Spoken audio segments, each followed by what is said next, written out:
In the past videos, we've been talking about how business really works. And now we're going to drill down a little bit more and look at some real opportunities and how you might choose to exploit those opportunities. So that's what I want to talk about: stop, think, and jump. I don't want you to just stop. I want you to think, and then I want you to jump. I want you to take some action. Okay, so there are two areas of opportunities as I see it.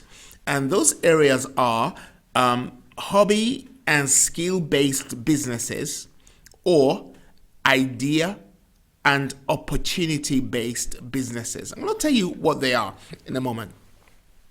But broadly speaking, startups tend to fall into these two categories.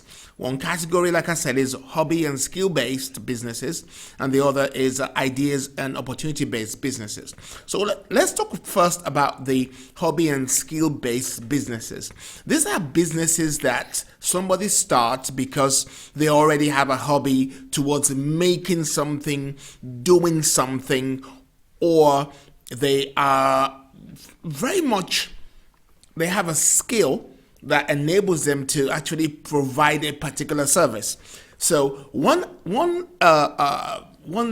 example that comes to my mind is a guy called Levi Roots. Now, Levi Roots in the UK was making pepper sauce, and he used to sell his pepper sauce to neighbors, and and during the carnival he would go around selling his pepper sauce, and he was just ticking over, not really making a fortune. But then he went on to Dragon's Den a few years back, and he was liked by Peter Jones, who took him on and invested in his business. And you know what? The rest is history.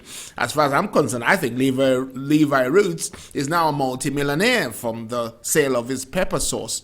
So that was a hobby and skill-based business. That was a hobby and skill-based business. So on the other hand, we have idea and opportunity-based businesses, and those tend to result from maybe change in technology, government policies, or like we have the internet, the electric cars, and those kind of opportunities.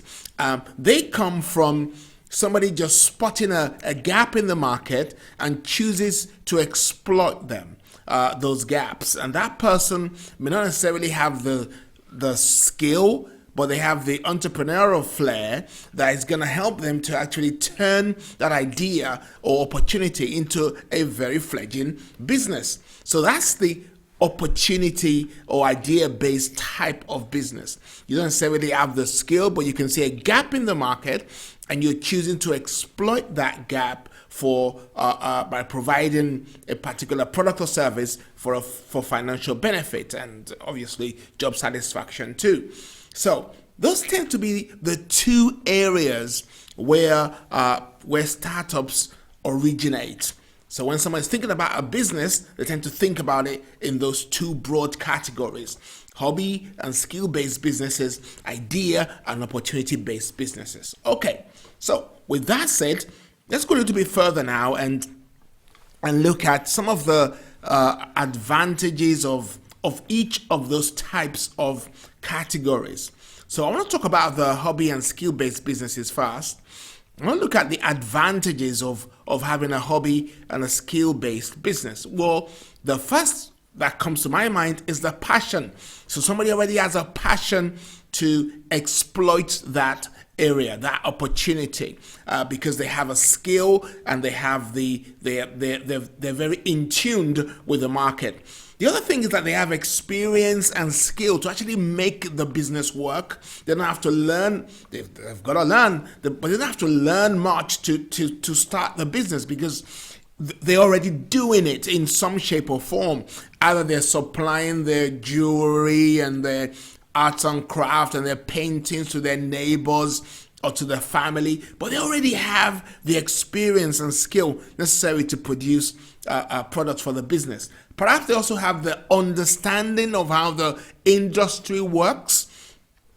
So somebody is like a music producer, already knows has an idea of how the industry works, has an idea of contracts, has an idea of where to place products.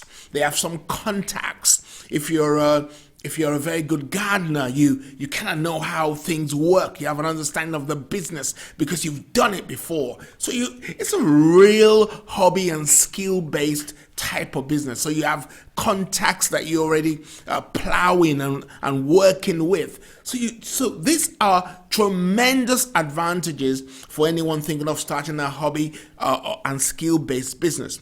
But then there's the flip side. There are disadvantages that I see for this kind of business too. You could have a closed mindset, meaning, oh, I know it all. I don't need to learn anything. I know how things work.